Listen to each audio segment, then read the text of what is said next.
The morning of the 14th of April, in the year 1817, the parish church of St. Crispin's at Aldenmere had been dressed for a wedding with white narcissus and trailing ivy, and every pew was filled before the bells had finished ringing the hour. The congregation knew to arrive early. A wedding at Keswick Park was not an ordinary occasion.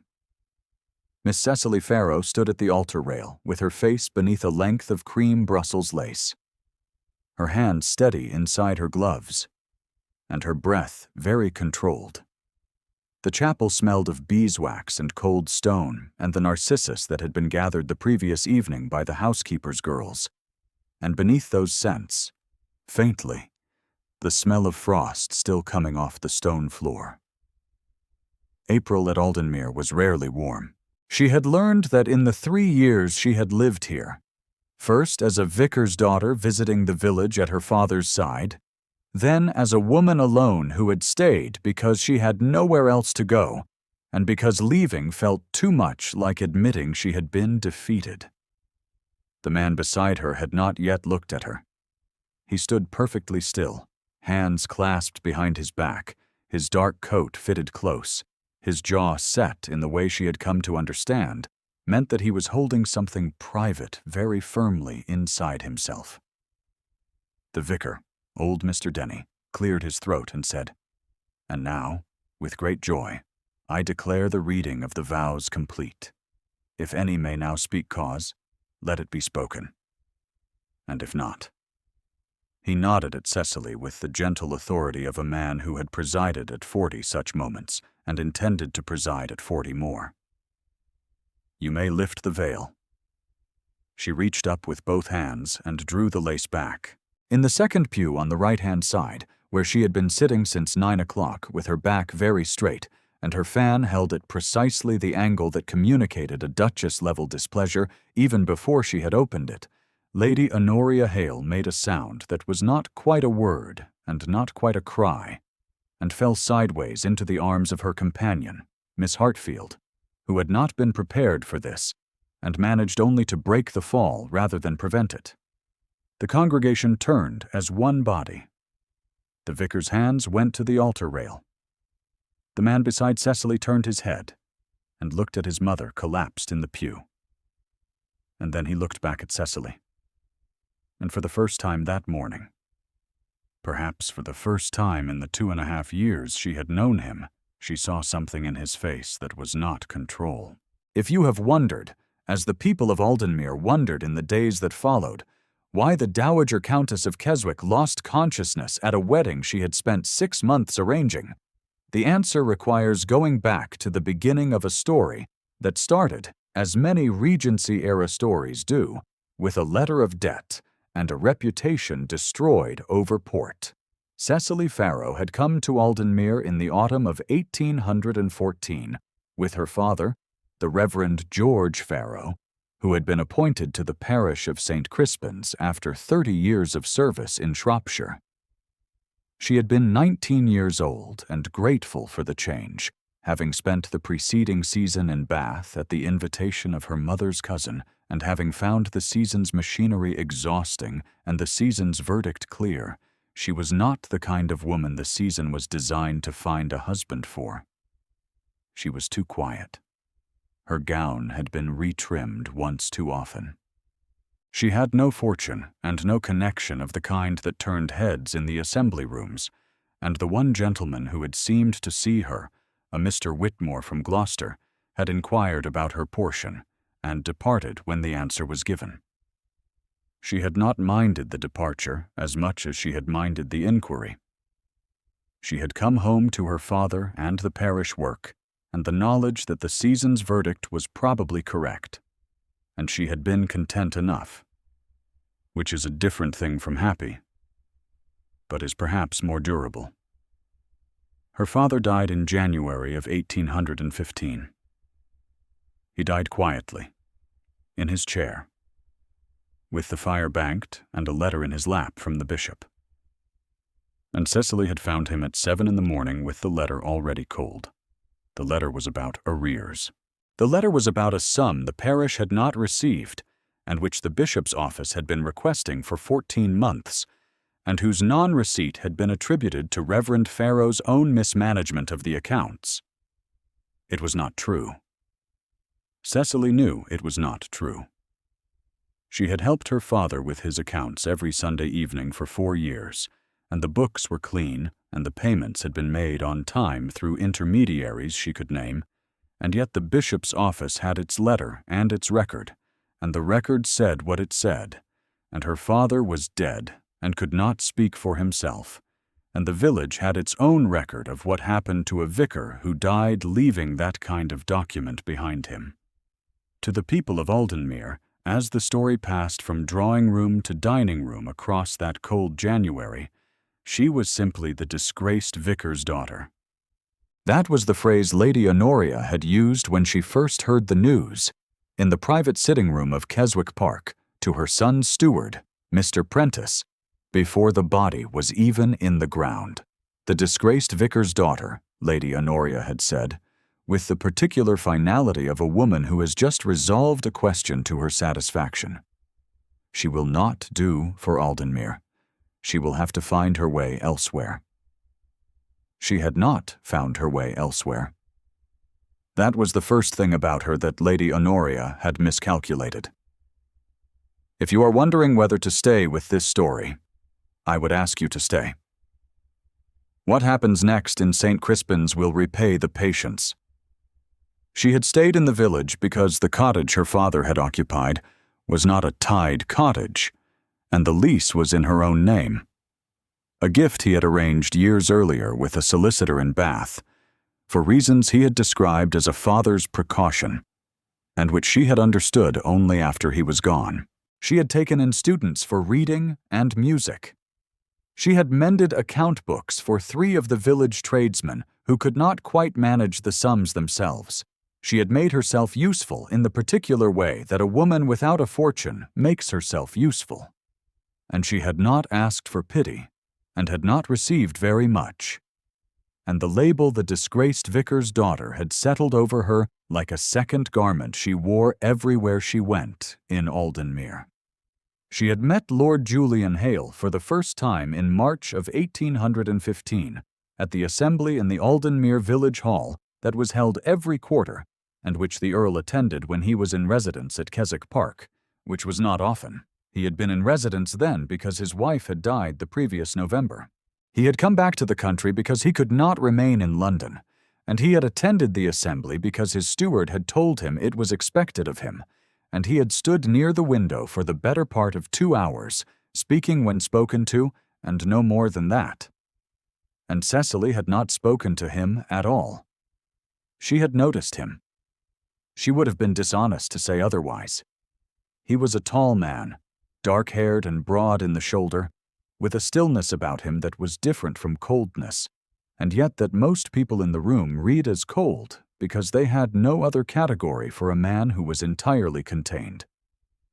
He had his mother's eyes, which were gray and sharp and missed very little. But in him the sharpness read differently.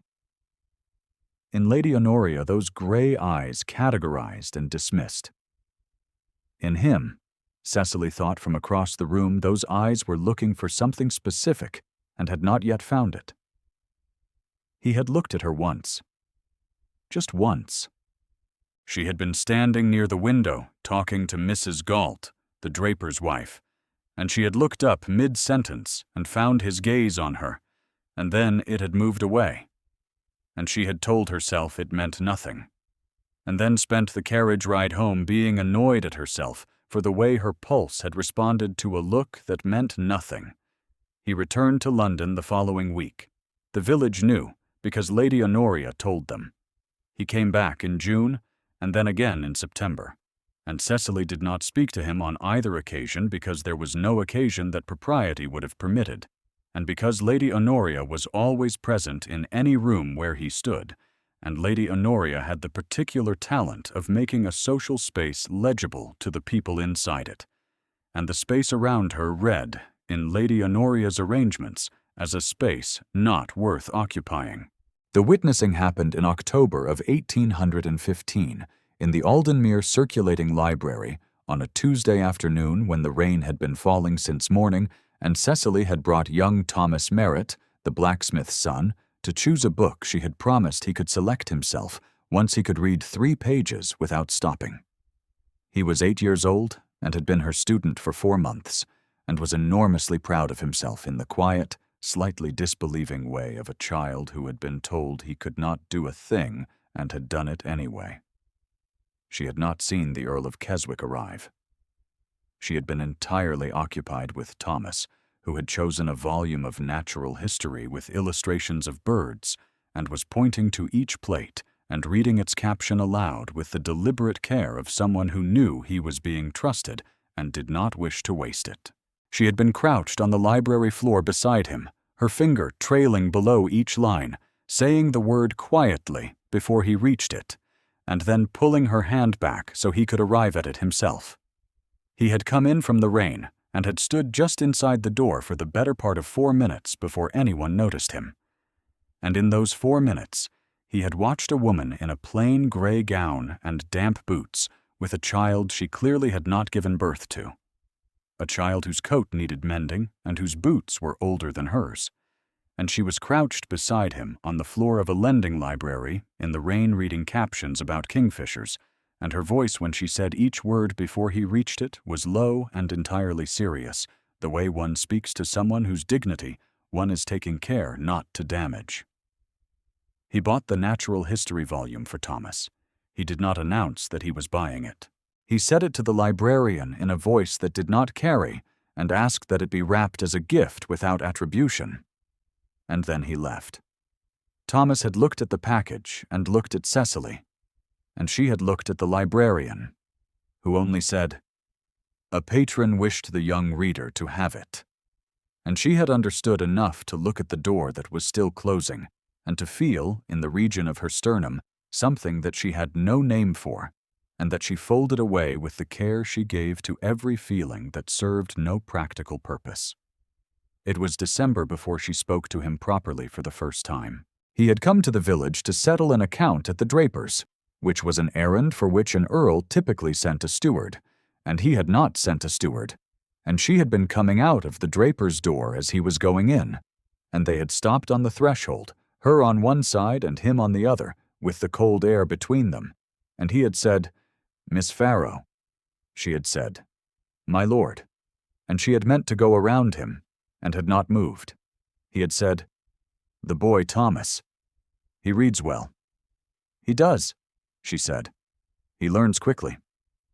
There was a pause of the kind that takes up more space than it has any right to, and then he said, "You are teaching others as well, I understand." "I am. I should like." He stopped. He was not a man, she had understood by then, who began sentences and abandoned them. It meant the sentence had surprised him. "There is a child at Keswick Park," he said finally. "My ward. My late wife's niece, who came to us in the spring. She is 10 years old, and her education was, before her arrival, not as it ought to have been." She had said, "I see." He had said, "Would you consider?" And then he stopped again, and she felt the quality of his stopping, which was not uncertainty, but something more careful than that. And she said, to make it easier, "Yes, my lord, I would be glad to."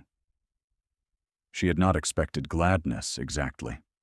She had expected the practical exchange of one service for income she needed. When she arrived at Keswick Park the following Monday, and was shown to the library and found him there, standing at the window with a letter in his hand that he put into his breast pocket. As she came in, she understood that gladness had been the correct word after all, and that this was going to be a difficulty. The child's name was Violet. She was 10 years old, small for her age, with her hair perpetually escaping whatever arrangement had been made of it that morning, and she had the quality, rare in a child of her circumstances, of asking questions that were actually questions rather than performances of asking. She had adored Eleanor, she told Cecily on the second lesson. "Miss Farrow, did you know my Aunt Eleanor?" Cecily had known Eleanor Hale. That was the fact around which everything else in this story arranged itself. The way a room arranges itself around a fire that has been burning long before you entered it. She had known Eleanor in Bath in the season of 1813, when Eleanor Pembridge was newly engaged to the Earl of Keswick and bright with it, and when Cecily had been 19 and in a retrimmed gown, and Eleanor had attached herself to Cecily with the cheerful directness of a woman who had already found her footing and wanted to offer a hand. They had written to each other for a year and a half.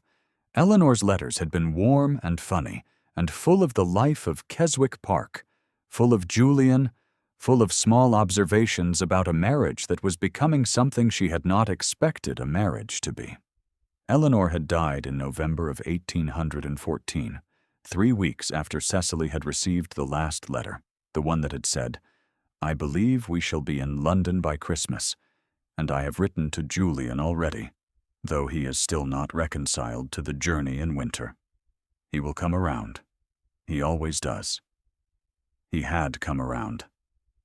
Eleanor had not survived the journey. Cecily had not known. Arriving at Keswick Park with her coat brushed clean and her lesson plan in her bag, that he knew who she was. She had not known that Eleanor had written about her, had described her to her husband in the particular loving detail that Eleanor brought to everything she described, had said once, "I think she is the kind of person who knows what she is doing, and does it quietly, which is the kind I admire."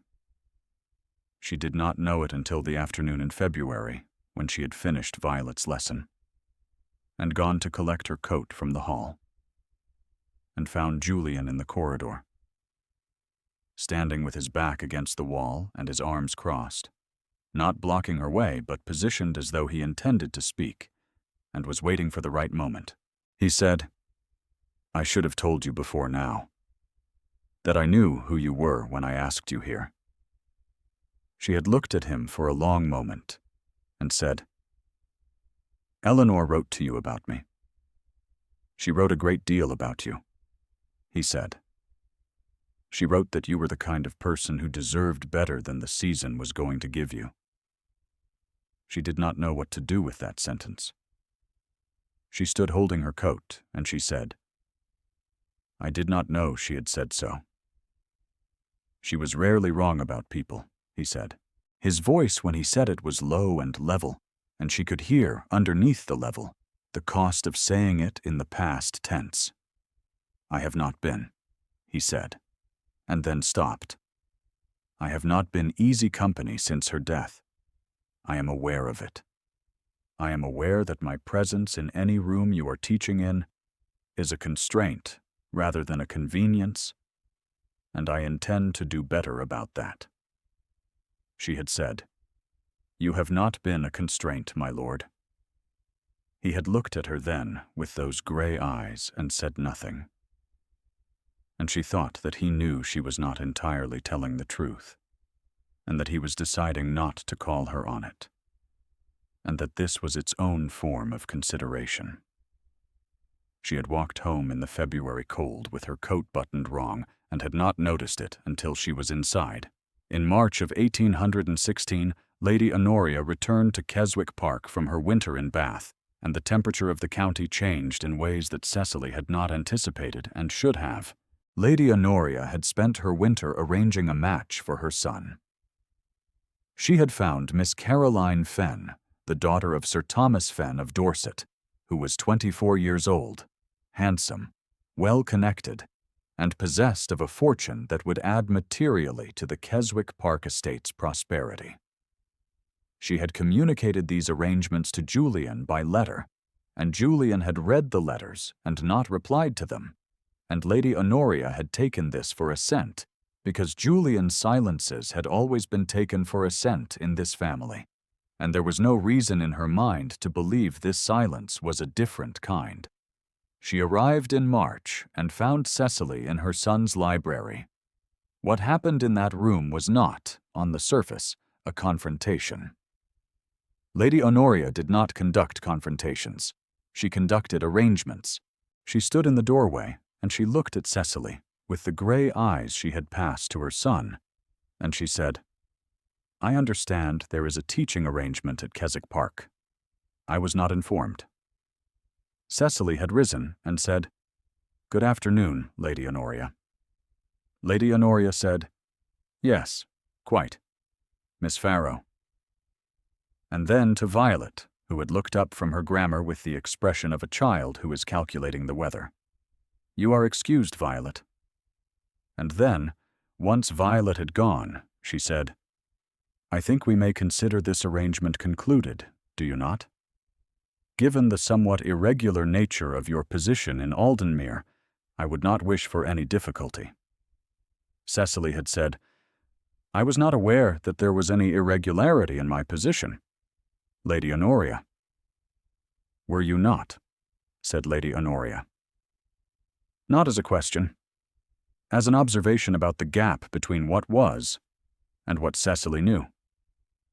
She had written to Julian's London man of business. She had written to the bishop's office. She had written to 3 households in Aldenmere whose goodwill she considered reliable, and in each letter she had referred, in passing, in the way that a woman of her station refers to things in passing, so that no one can be said to have been explicitly told anything, to the difficulty of the late Reverend Farrow's accounts, and the unfortunate situation of his daughter, who remained in the county without any visible means of respectable income. "The disgraced vicar's daughter," she said to Mrs. Prentice, the steward's wife, over tea in early April. Such a pity. One feels for the girl. The effect was not immediate. It was steady. 2 of her students were removed from her lessons by mothers who had received calls from Lady Honoria. The draper's wife, who had been the most consistently friendly face in Cecily's 3 years of Aldenmere, began to be occupied when Cecily arrived. The woman from whom Cecily rented her cottage received a call. Cecily noticed these things the way you notice a temperature dropping, not as an event, but as an accumulation. In May, one of the men whose account books she kept came to her and said that he was sorry, but he would not require her services any longer. And when she asked him why, he looked at her with genuine apology and said that Lady Honoria had suggested that the arrangement reflected poorly on the establishment. That evening, Cecily sat in the cottage with the fire low and the remains of a supper she had not been hungry for, and understood that she was being managed out of Aldenmere, and that the management was elegant and thorough, and had about a month left to succeed. In June, Lady Honoria told 3 households at once, at a dinner at Keswick Park from which Cecily was naturally not invited, that there had been a small incident at the vicarage stores, some silver, a brooch of Lady Honoria's own that had gone missing during a charitable visit. Nothing certain, Lady Honoria said. She would not make accusations of a certainty. One only felt the timing. That was all one could say. One felt the timing. This was the phrase that reached Cecily 3 days later, carried by Mrs. Prentice's girl, who told her in the market that everyone was saying what Lady Honoria had said about the silver, and that Mrs. Galt had said that the disgraced vicar's daughter had always been a peculiar creature, living alone the way she did, and that it was not surprising. Cecily stood in the market with a basket over her arm, and the cold that has nothing to do with temperature moving through her. And she thought, this is the dark moment. She recognized it because she had been waiting for it with the knowledge that it was coming, the way you wait for a storm you can smell on the air before the clouds arrive. She had walked home very steadily. She had sat down at her father's desk. She had looked at the letter she had been composing to her mother's cousin in Bristol, asking for a room, and she had looked at it for a long time. There was a knock at her door at 7 o'clock that evening, and when she opened it, Julian stood there. He had not sent a card. He had not brought his groom. He had ridden from Keswick Park alone in the June evening, and he stood on her step in his riding coat with his hat in his hand. And he said, "I have heard what was said at the dinner." She said, "I was not there. I know, he said, I was. A pause. May I come in? It was not a request exactly. It was the kind of sentence he constructed as a request that his voice delivered as something more serious than that. She stood aside and let him in. He had looked at the letter on the desk and at the basket of books she had been packing, and he had said, "You are leaving." "I was considering it," she said. "Cecily," he said. She heard her name in his voice. For the first time, and something in her chest became very still. He said, "There is a thing I should have said months ago, and did not say because I was afraid of what it would mean for you if I said it without being certain I could do what it requires."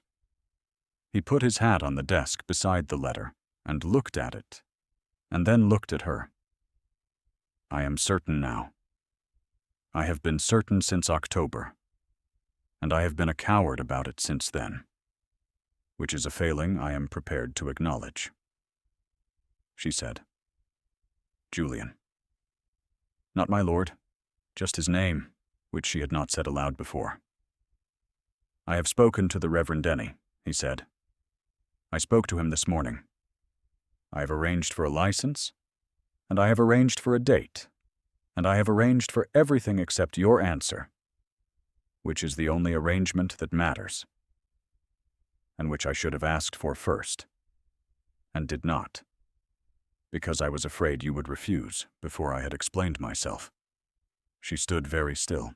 He said, "The arrangement I propose to Mr. Denny is for a wedding on the 14th of April, 17, a date which gives you 10 months to decide whether you wish to be the Countess of Keswick or whether you wish to go to Bristol and never see any of this again."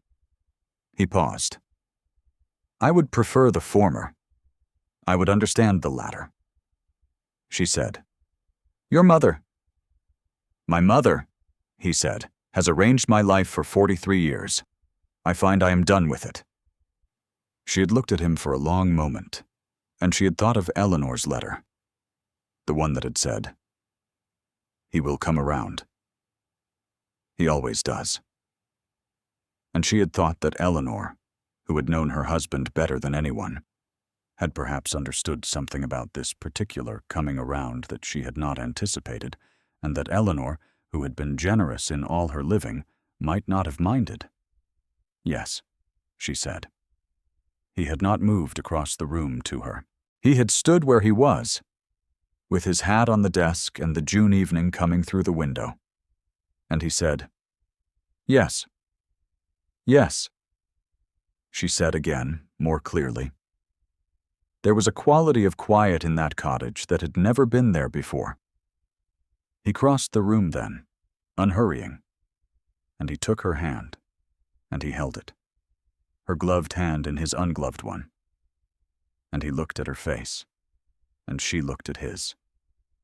And the thing between them that had been building since October had nowhere left to be indirect. "I have a ring," he said. "It was my grandmother's. I should like you to have it when it is time." He paused. "I also have a ring that was Eleanor's. I should like to say clearly that it is not the ring I will give you. What I give you will be my own choice, not a continuance." She understood what he meant. She understood why he needed to say it. She said, "Thank you."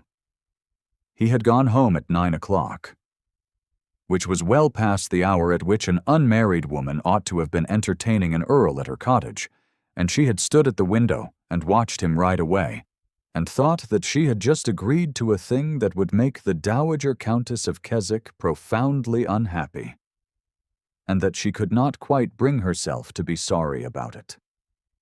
He had not told his mother. This was the part of the arrangement that Cecily had understood only gradually. Julian had spoken to Mr. Denny about the license, and Mr. Denny, who had known Cecily's father, and who had his own long-standing opinions about the records that had been presented to the bishop's office after Reverend Farrow's death, had agreed to the arrangement with a satisfaction that surprised her when he told her of it. Julian had told his steward, who would make the practical arrangements. He had told Violet, who had received the information with enormous gravity, and then had asked if she might carry flowers, which had been granted. He had told, in a carefully worded letter, his cousin in Derby and his old friend Marchbanks in London, two men who might serve as witnesses. He had not told Lady Honoria because Lady Honoria had been told, in the letter she received at Christmas, that the wedding on the 14th of April would take place, and she had understood from this that the wedding she had spent a year arranging with Miss Caroline Fenn's family would proceed as she had designed it. She had not been incorrect about the date. She had been incorrect about the bride.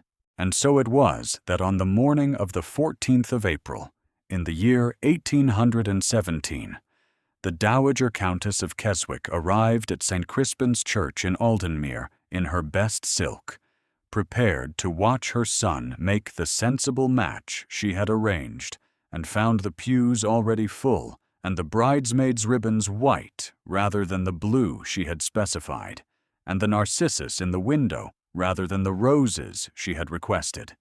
And she had thought, with a faint unease she suppressed, that some things had been changed without her knowledge.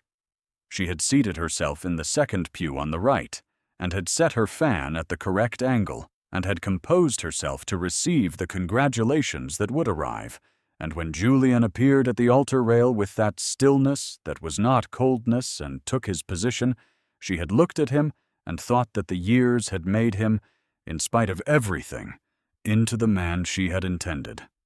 The music had changed. The congregation had turned.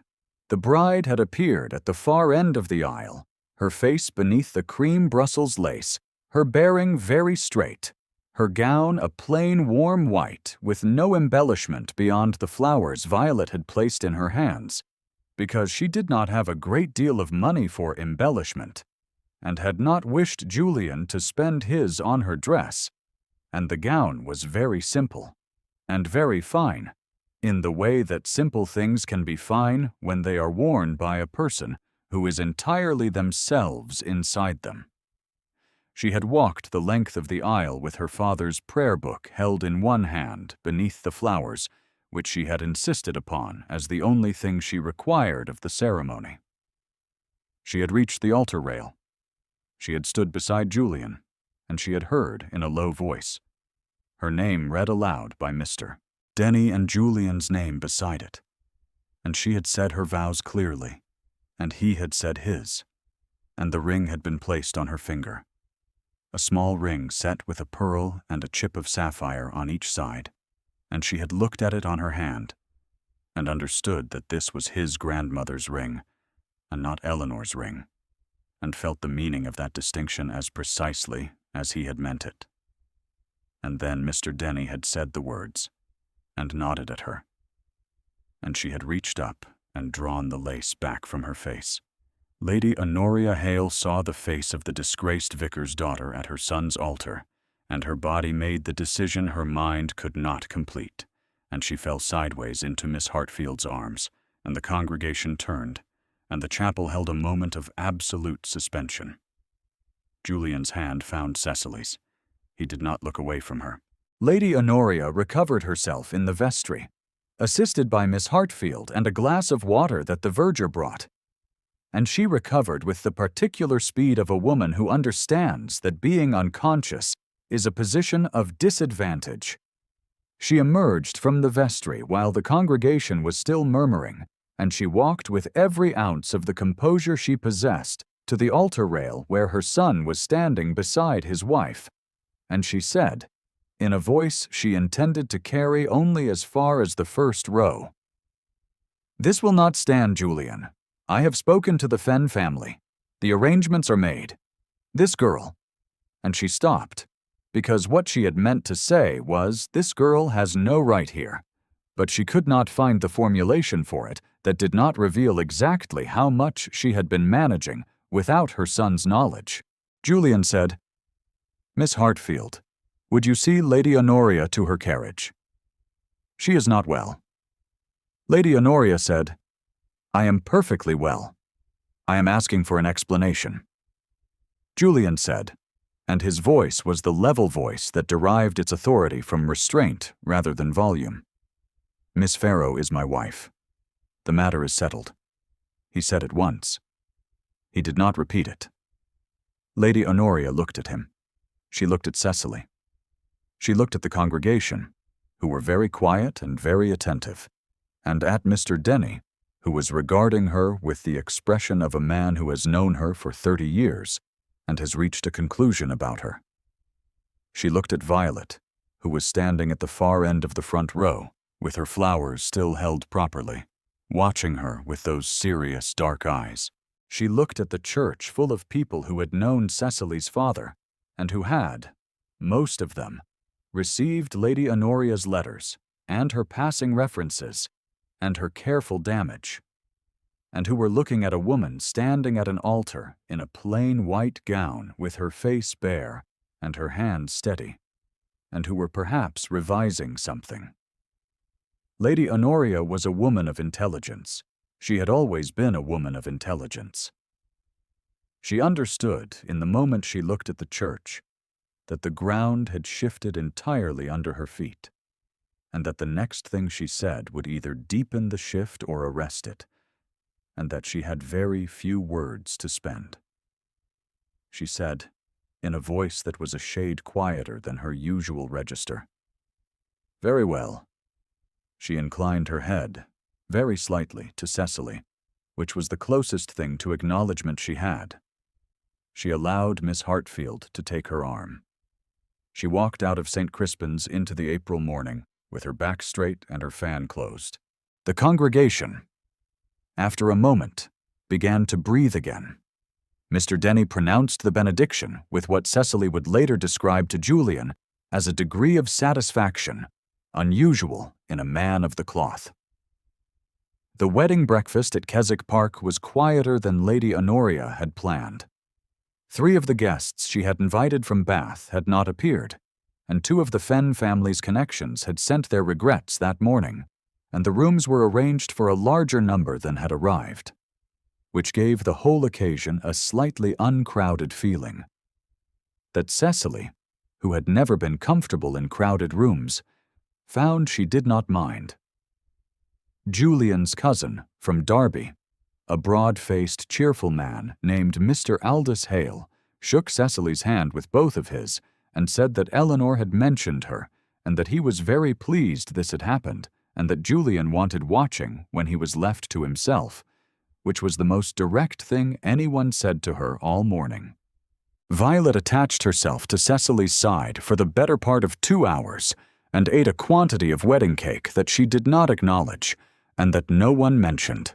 Lady Honoria sat at the head of the table she had arranged, and she presided with the composure she had cultivated for 60 years, and she did not speak to Cecily during the breakfast, and she did not speak about the morning's event at all, which was, in its way, a different kind of composure than the one that required speaking.